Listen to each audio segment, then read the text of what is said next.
мешіт орналасқан деген сұрақшыдан сұраймыз. Жалпы Арыстан бабаның кесенесі қасиетті Қожа Ахмет Яссауидің ұстазы, ислам дініне бекінген әулиелердің бірі осы Орта Азия, соның ішінде Қазақстанның территориясында қасиетті исламымыздың өсіп өнуіне миллиондаған жергілікті халықтардың жүрегінде ислам дінінің қолына иманның аямай үлес қосқан қасиетті әулие кісілердің бірі. Бұл жердің әрбір топырағы киелі, имандылыққа толы. Мына жерде міне қабірге зиярат жасау әдіптері көрсетілген.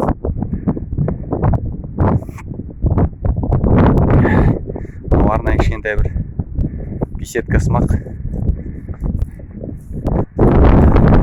Негізі территория керемет.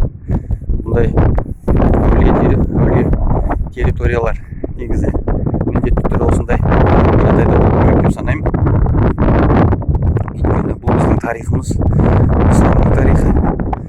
Бұл жаңағы халықтың халық екендігін, мұсылманның мұсылман екендігін осындай кезде сезінетін де дүние.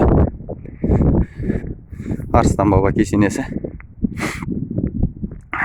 Жалпы кішкене күн суықтау, бірақ негізінен кәдімгідей жүрегіңде бір толғаныс пайда болады.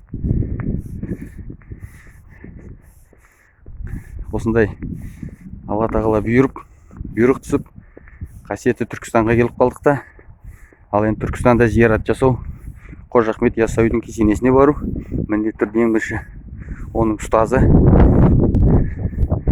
қасиетті Арыстан бабаның басына зиярат етуден басталады. Сондықтан жігіттермен келе жатырмыз. Жаңа қасында орналасқан үлкен әсем бір мешітте аср намаз уақытына келіп қалғандықтан осы 5-6 жігіттің басында